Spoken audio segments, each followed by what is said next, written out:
Voilà. Donc je vais passer la main à la présidente. Voilà. Bonjour à tous. Vraiment ravie de vous accueillir ici, si nombreux, en présence de nos chers amis. Et d'abord, un petit mot pour présenter l'association Camédia, qui est à l'initiative de ces rencontres d'avril 2013 aux Amanins pour l'association Camédia, collectif d'abonnés de Mediapart. Les Amanins, c'est une première.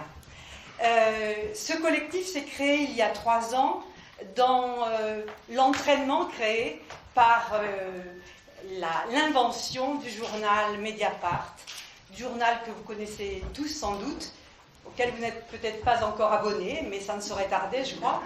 Et ce journal nous a tout de suite stimulés à ne pas laisser les choses comme ça, je dirais classiquement, avec des journalistes qui font leur travail quelque part, et puis des lecteurs qui lisent de leur côté. La création du club dans Mediapart qui donne la parole à des blogueurs singuliers et qui donne aussi la possibilité à des collectifs de créer une édition participative nous a amené à réfléchir à la création d'une association de lecteurs. C'est donc ce qui est né il y a un peu plus de 3 ans sous le nom de Camédia. Et depuis nos 3 ans d'existence, notre vocation, d'abord je précise, c'est une association totalement indépendante de Mediapart, mais nous sommes vraiment dans une relation autant que possible de véritable coopération.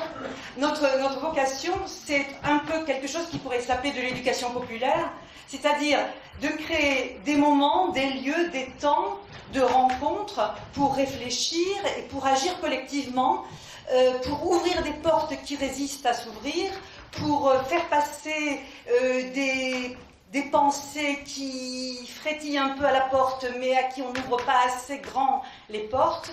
Et donc, nous sommes encore très modestes, nous sommes encore une petite association, mais chaque événement que nous créons, sous forme de demi-journée ou sous forme de week-end, sur le territoire national, alors ça c'est très ambitieux, mais on y arrive, et puis peut-être qu'à partir de la fin de ce week-end, avec plus d'adhérents, on y arrivera encore mieux. On crée ici et là des temps privilégiés qui tournent autour d'un thème fort, sur lequel nous faisons venir des intervenants et où nous instaurons le plus vite possible un dialogue pour mieux comprendre, mieux voir ce dont il s'agit, mieux voir dans quoi nous sommes pris ou de quoi nous voulons nous déprendre, ou peut-être même de quoi nous voulons reprendre possession.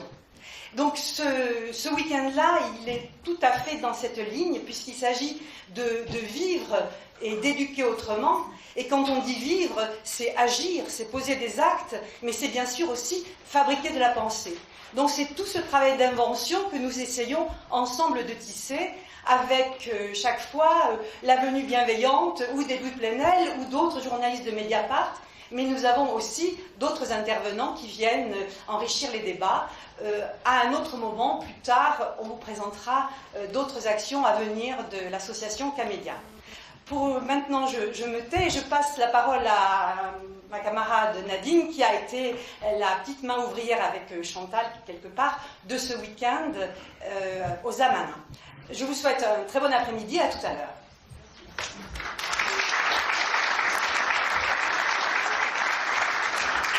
Bonjour à tous.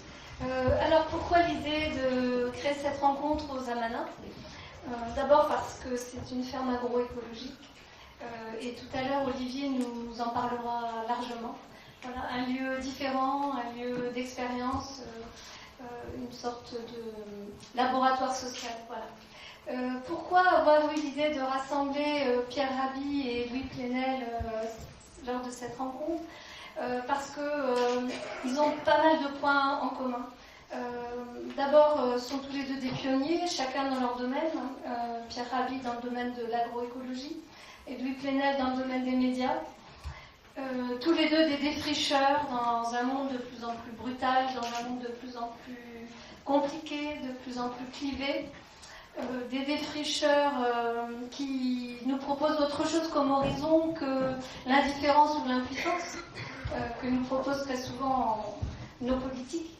Et puis aussi parce que tous les deux finalement font confiance à la société civile, ce qui nous manque tellement dans notre société, et puis ont une démarche participative. Voilà. Et finalement, ils nous ouvrent la voie vers d'autres possibles, et ça fait du bien. Voilà. Je les remercie tous les deux d'avoir accepté cette rencontre, et je passe la parole à Olivier.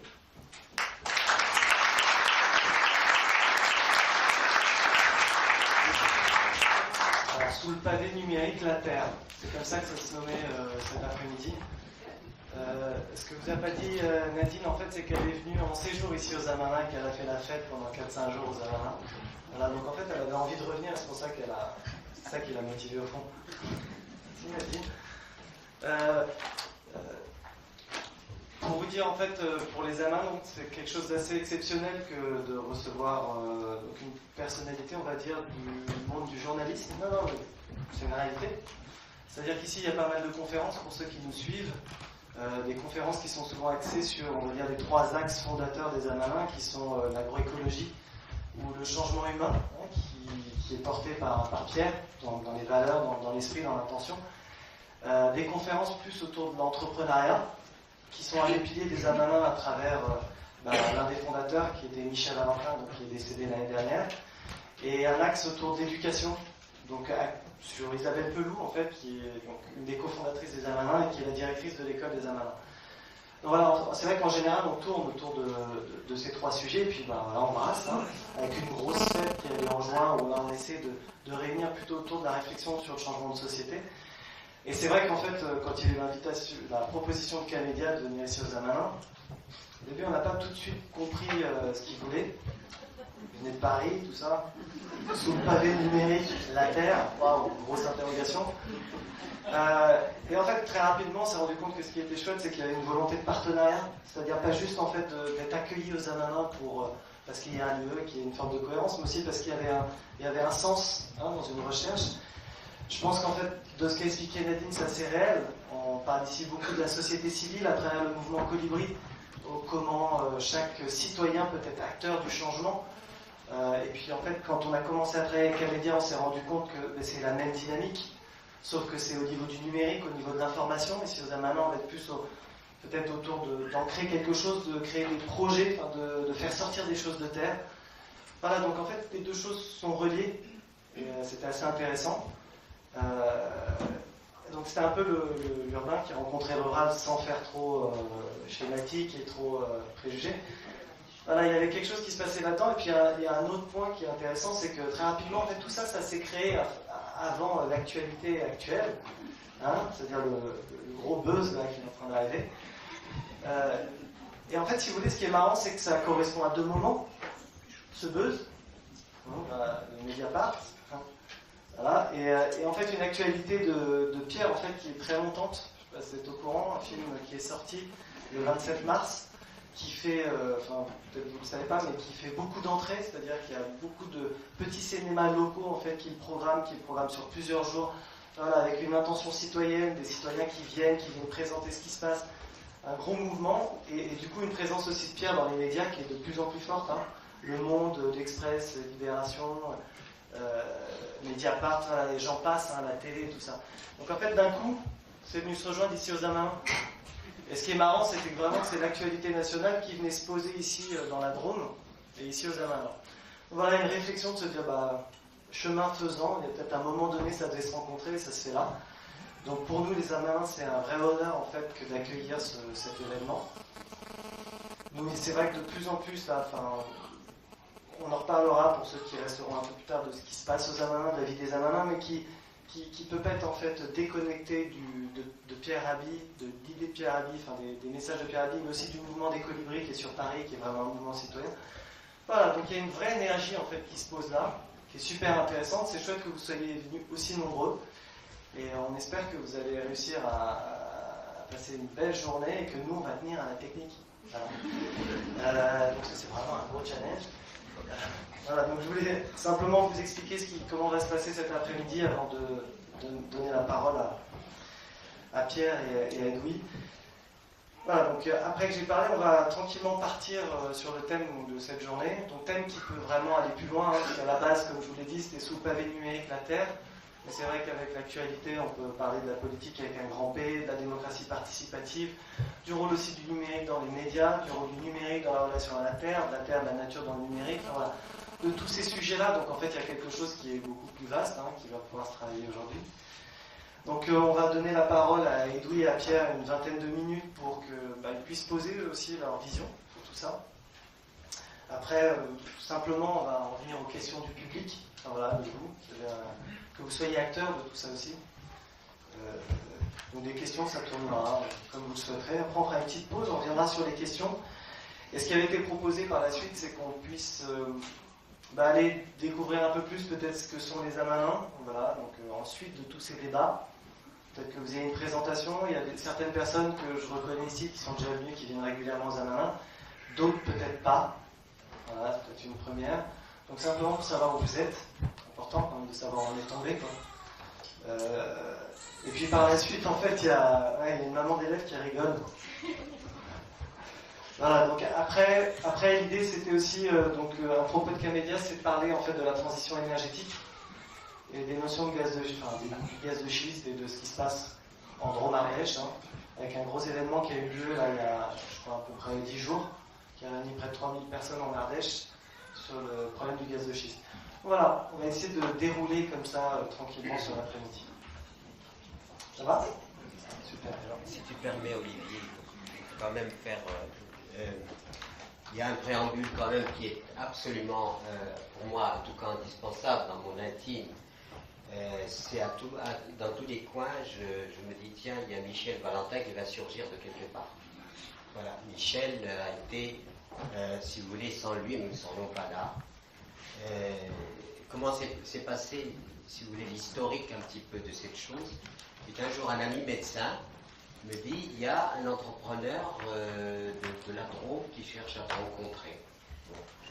Je dis, comme je cherche des sous pour mes affaires, pas pour moi-même, mais pour et des affaires, je me suis dit, chouette, il peut peut-être me donner des sous. Voilà, pour des affaires au Syndicat international, etc. Et puis, quand je rencontre Michel, la première phrase qu'il a sortie, c'est que, voilà, je sais ce que tu fais. Je sais gagner de l'argent, je pourrais gagner de l'argent encore beaucoup plus, mais j'en ai marre de gagner de l'argent pour gagner de l'argent. Il a démarré avec une petite entreprise familiale de fabrication de limonade, et son génie, il a un atavisme à la fois paysan et à la fois commerçant, de par sa mère paysan, de par son père commerçant. Et cette petite entreprise, bon, elle faisait ce qu'elle pouvait. Et quand Michel a pris les affaires en main, inutile de vous dire que ça a éclaté, ça est devenu extrêmement important, avec la création d'hôtelleries, d'entreprises de plasturgie, etc., et donc d'une multiplication, on pourra dire, de quelqu'un qui a réussi. Sauf ce qui apparaissait dans le dialogue avec Michel, c'est qu'on peut réussir l'entreprise et pas forcément réussir sa vie. C'est pas parce qu'on a réussi son entreprise qu'on a réussi sa vie. Et aujourd'hui, cette problématique se pose d'une façon très très forte. Et il se trouve que je rencontre de plus en plus de chefs d'entreprise qui sont tous beaucoup dans ce même questionnement. Finalement, vivre, c'est quoi? Et on peut dire, je peux poser la question à savoir, est-ce qu'il existe une vie après la mort? Je n'en sais rien. Mais est-ce qu'il existe une vie avant la mort? Et que signifie aujourd'hui vivre? Je veux dire, est-ce que vivre, c'est simplement venir au monde et rentrer dans la logique du monde, et puis voilà, moi je prétends que je ne suis pas né pour le produit national brut. Je suis né pour autre chose. Donc ce questionnement fondamental sur comment donner un sens à sa vie, Michel l'a eu. Il l'a eu dans une espèce de douleur. Et quand finalement il me demande mais qu'est-ce qu'on peut faire ensemble, moi je lui dis, bon, si tu as ton capital, rassemblement de capitaux, moi je n'en ai pas. Toi, tu as de l'argent, et puis l'amitié s'est instaurée, une amitié qui a dépassé en quelque sorte nos statuts des uns et des autres pour aller vers cette convergence des âmes et des esprits qui finalement se coalisent parce qu'ils sont dans une même quête ou dans une même protestation. C'est ce qui arrive aujourd'hui. Et à partir de là, a mûri, on s'est rencontrés souvent, et petit à petit a mûri le projet des Amanins. Et pourquoi les Amanins? Parce que si vous voulez, les idées que nous avons et les valeurs que nous essayons de véhiculer ont besoin d'être incarnées quelque part, ou du moins d'abord d'être incarnées aussi, et d'être en même temps des lieux où ces valeurs et ces idées puissent être promues, puissent être développées et promues. Mais pas simplement sur des théories générales, c'est-à-dire sur des réalisations très concrètes parce que le grand questionnement aujourd'hui, on fait beaucoup d'analyses sur la société qui va mal, mais encore faut-il dire qu'on ne peut pas faire du diagnostic indéfiniment. Il faudra bien un jour trouver le remède. Et aujourd'hui, le grand problème de la société, c'est quel remède apporter de façon à ce que la société puisse changer véritablement, concrètement, et mettre en perspective un avenir qui, forcément, je pense qu'on sera d'accord, ne peut pas se fonder sur, disons, les préceptes d'aujourd'hui. C'est impossible de poursuivre ces préceptes-là, ni ces credos, ni ces dogmes, etc., etc. Et je prétends que Michel a été, dans sa simplicité, d'ailleurs lui, il a gardé son côté paysan, quand il était là, c'est lui qui assurait les légumes. En même temps, il apportait l'argent, il assurait les légumes. Alors une fois, en plaisantant, je lui dis, combien je te dois? Enfin, je veux dire, il a amené tout cela, et c'était en quelque sorte un type de conscience qui véritablement me semble être un précurseur de ce qu'il faudra vraiment, même que l'entreprise pense, pour le futur. Voilà, il est important quand même. Et voilà, je voulais simplement faire cette petite introduction. Et vraiment, j'ai le cœur encore serré parce que c'était un être, dans son côté carré d'entrepreneur, il était aussi dans une forme de générosité totale. Et quand vous associez générosité, parce qu'attention, l'alternative, elle doit être rigoureuse. Je me rappelle du 68, c'était à peu près marché, etc. Non, si nous voulons traduire véritablement qu'un autre monde est possible, il faut le traduire et le construire avec la rigueur qu'il faut. Michel avait cette rigueur et il avait la générosité, et c'est grâce à lui que nous sommes ici